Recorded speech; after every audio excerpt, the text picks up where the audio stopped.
Our next speaker is a three-term congressman from deep in the heart of Texas. In fact, if I lived a mile this way, he would have been my congressman, one of the only congressmen I could imagine being proud of. Instead, I got a broken clock for a congressman. That broken clock is Lloyd Doggett. I call him a broken clock because he was one of the first people to say, you know, maybe Joe Biden shouldn't be president. So, Lloyd, if you're watching, a broken clock is right twice a day. But this man who's about to speak is a firebrand. He's animated. He stands up for freedom, and most importantly understands we need to stand up against the uniparty. He's Texas tough. He's a cancer survivor, and he is about to blow your mind. Chip Roy, everybody.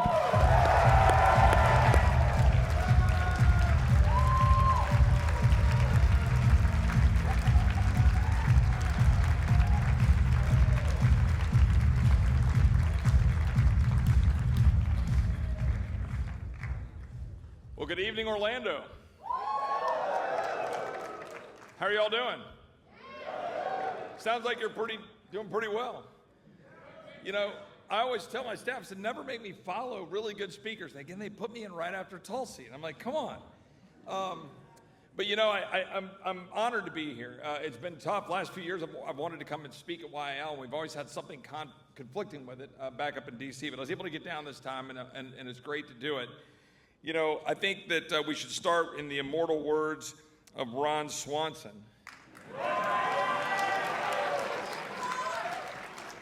That history began July 4th, 1776, and everything before that was a mistake.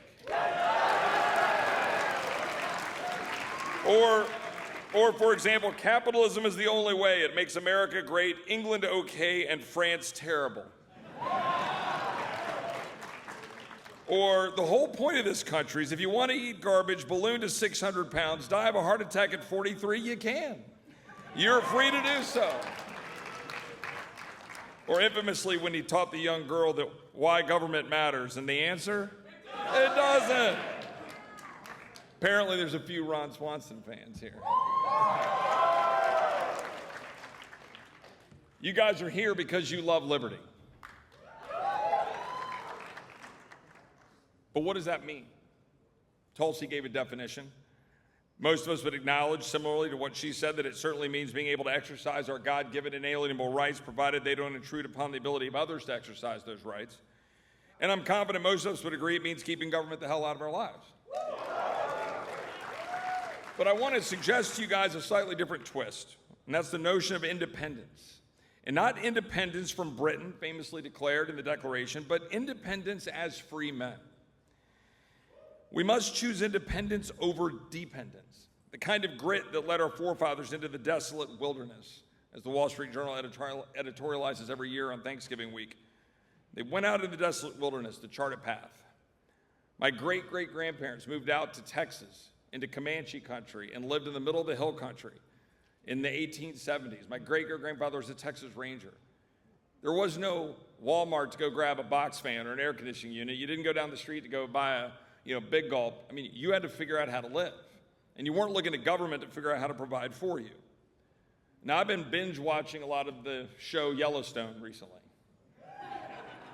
And many of you know it. You've watched it. Those you don't, the concept's simple. You've got a rancher, John Dutton. He wants to keep his Montana ranch just north of Yellowstone.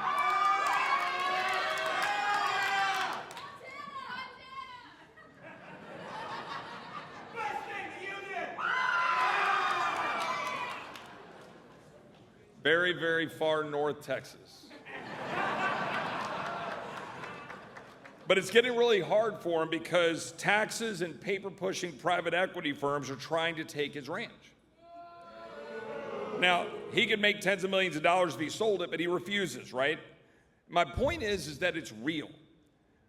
What do you have today that is as real as a piece of God's earth, the life skills to till it, ranch it, to break a horse, to raise and sell cattle, to live off the land, to work with your hands, all without the worry that government will just come and take it through eminent domain or through taxation? The whole point here is to live independently. And in this world in which we go down the road to our little suburban, lives, you can get anything you want in the world, which is a blessing of capitalism and freedom, I acknowledge. I want to remind us that we are increasingly no longer living independently, but rather dependently, and too often dependently on government. In that show, John Dutton says in one show, no one has a right. No one has a right. He posited you have to take a right or stop it from being taken from you. I think there's something to that. We all enjoy these unalienable rights that God gives us, but history has borne out that they do try to take them from us. And they're doing that right now. 60 years ago, President Reagan gave his famous time for choosing speech in October of 1964 when Barry Goldwater was running against LBJ. Now, it wasn't just a choice between Goldwater and LBJ. It was about whether we would choose to defend our life as Americans. It was a choice of whether we would live free as opposed to living under the welfare state that was the clear signs of the Great Society in 1964.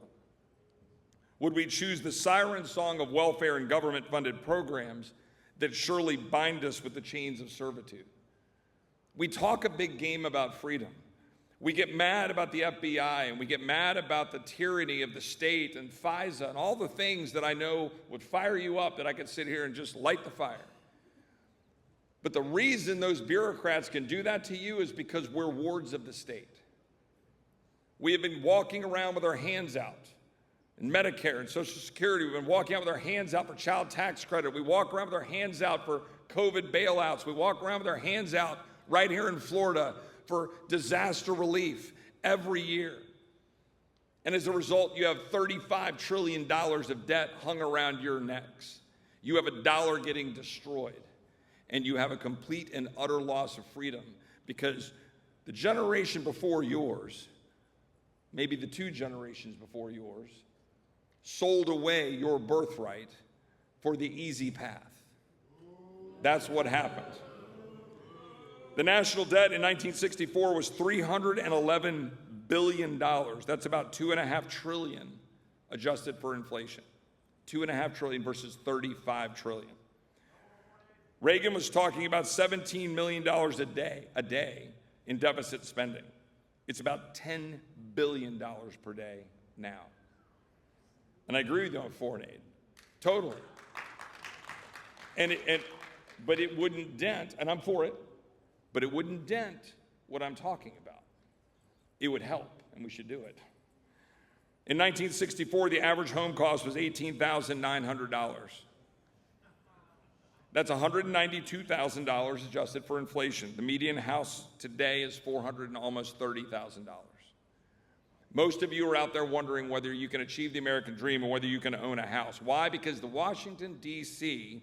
is robbing you, young Americans, of that birthright. You are not free because you went to government schools where they've been trying to brainwash you with anti-American, anti-Western civilization ideas since the moment you walked through the doors. And you are also denied the right to get that education by tyranny through COVID lockdowns and distance learning and all the things we saw unfold through the power of government. In 1980, the price to attend a four-year college was $10,000, adjusted for inflation. Today, it's almost $30,000. We spent $116 billion in 1977 for education, $311 billion today, all adjusted for inflation. All to fund the bureaucrats that are funding diversity officers and administrators who are shutting down the schools and trying to indicate how much white people are evil or how men can get pregnant. Look, the bottom line is you're not free if we live in an economy where the Federal Reserve manipulates American wealth behind closed doors. So I will give a shout out, and I want everybody to pray for our dear friend Thomas Massie.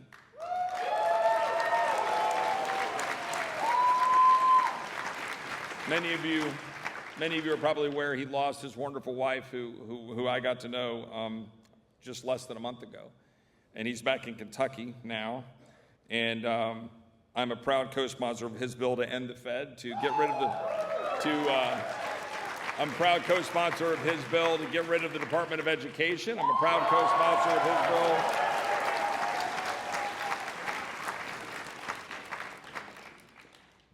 I'll go down the list of co-sponsorships to Thomas, but we'll just sit here all night because he's one of my best friends in Congress. But you're not free when the Fed is printing money. You're not free when that same government that you're propping up with printed money can spy on you without a warrant via FISA. You're not free if the FBI can target you simply for going to a school board meeting like Scott Smith did in Loudoun County, Virginia. You're not free. You're also not free, and this one's on the edge for my libertarian brothers and sisters. You're also not free if you're being killed by terrorists led into our country because we refuse to secure the border of the United States. And look, I want to be very clear about the state of open borders. Laken Riley, Rachel Marin, Kayla Hamilton, Jocelyn Nungare, Lizbeth Medina, they're all no longer with us, killed directly as a consequence of people who were led into the United States in direct violation of our laws. And we know we're letting criminals in, we know we're letting terrorists in. They should be alive today, but it's purposeful. It's purposeful. Radical progressive Democrats are trying to remake America. That's what they're trying to do. And look, Milton Friedman famously said in the 1970s, I'm all for open borders if you don't have a welfare state.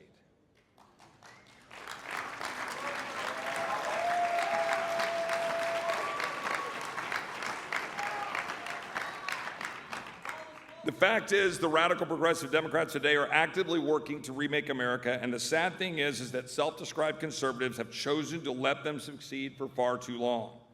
And in the process, together, they have combined to destroy the American dream. And Reagan's speech was 60 years ago this October. And here's the raw truth. That generation didn't choose the right path. They didn't. He said it's a time for choosing. They chose wrong. They chose the easy path of more government spending, increased regulation, mass importation, cultural appeasement, abandonment of the fundamental responsibility of government to secure the blessings of liberty. And now we're reaping what they sowed. But here's the good news. The good news is you. The good news is that we don't have to choose that path. We don't have to look like it does right now. When Reagan also said that freedom is never more than one generation from being extinct, I believe the reverse of that is also true, because he was correct.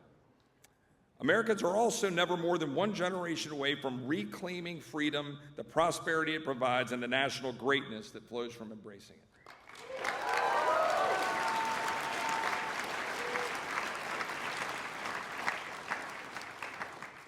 We can live in a place where the quality of a child's education is not determined by their zip codes or the power of union bosses, but by the informed and free choices of his or her parents.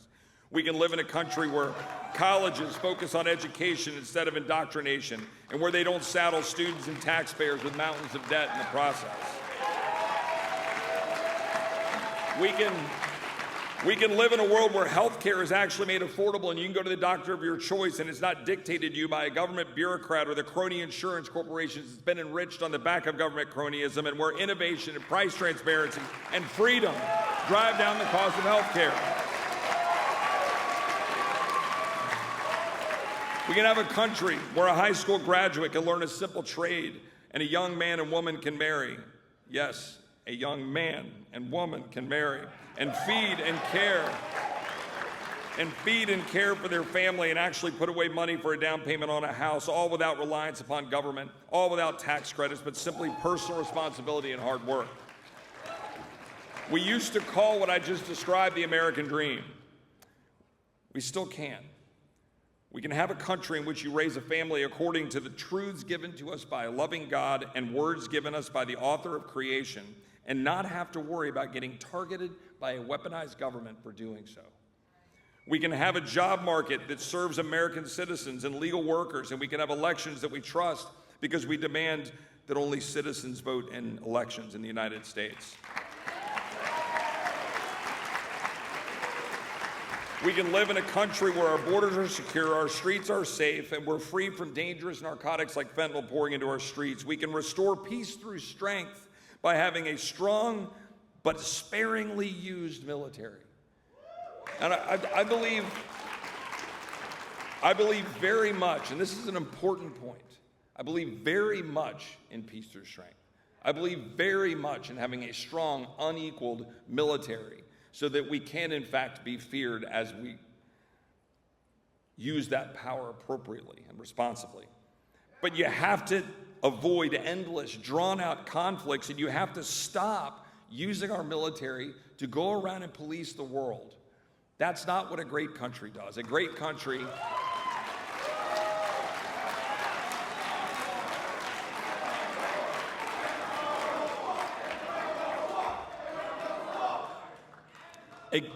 A great country uses that power and that strength to avoid those wars and use that military sparingly to, yes, stop the march of tyranny as our grandfathers and great-grandfathers did when they stormed the beaches at Normandy appropriately. And let's be very clear, after the withdrawal in Afghanistan and all of the great patriots who went over there and bled and fought to fight terrorism, they shouldn't have been there for 20 years. We shouldn't have an endless AUMF. We shouldn't have endless conflict. But those patriots are just as patriotic and just as awesome as those grandfathers that stormed the beach at Normandy. They are.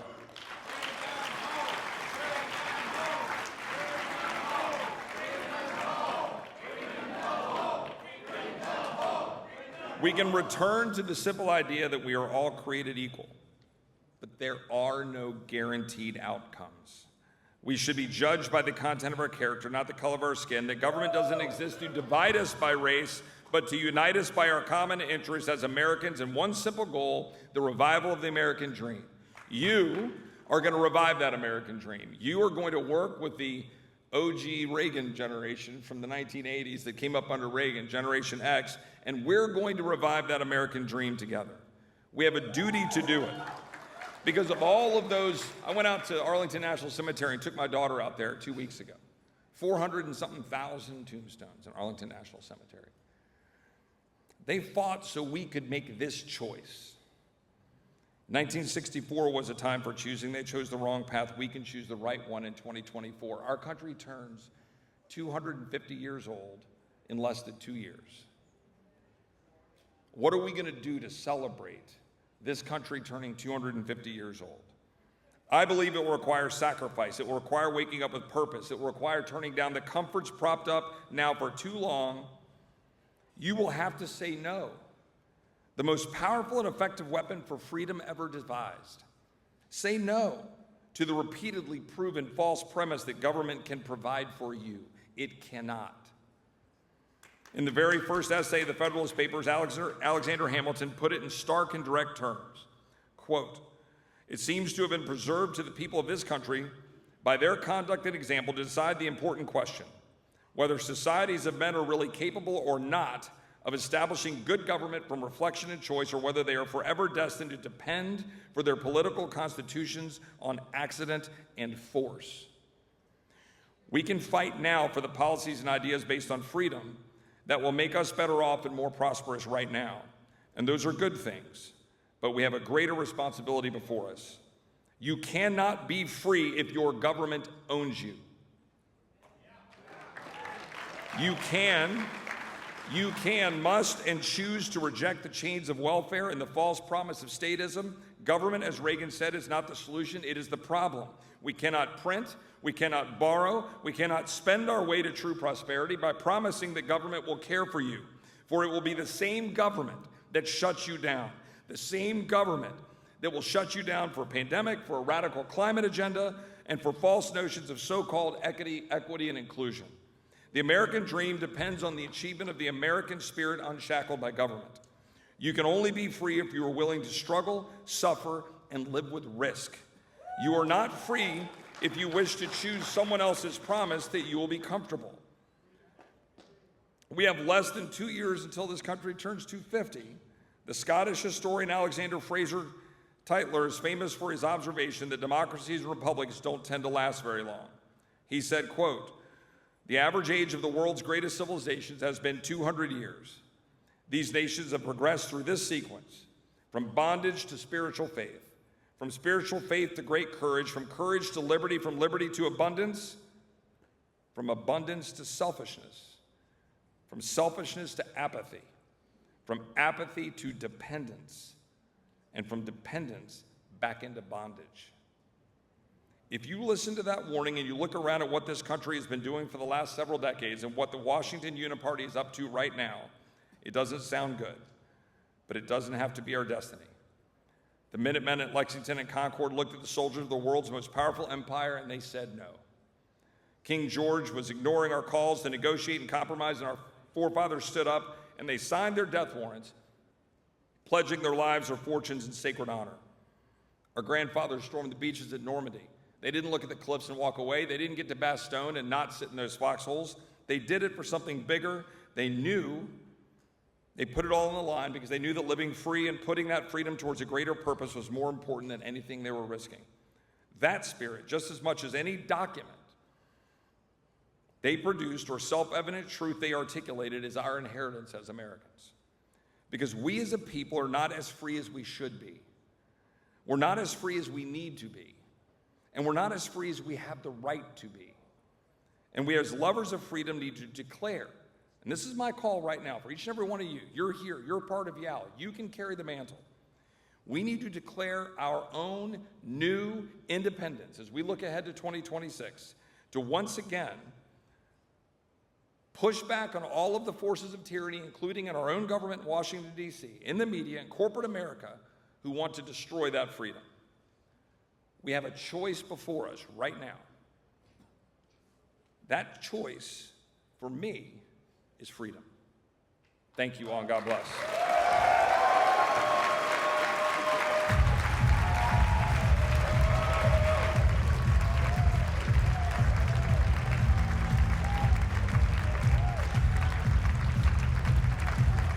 Going for Chip Roy.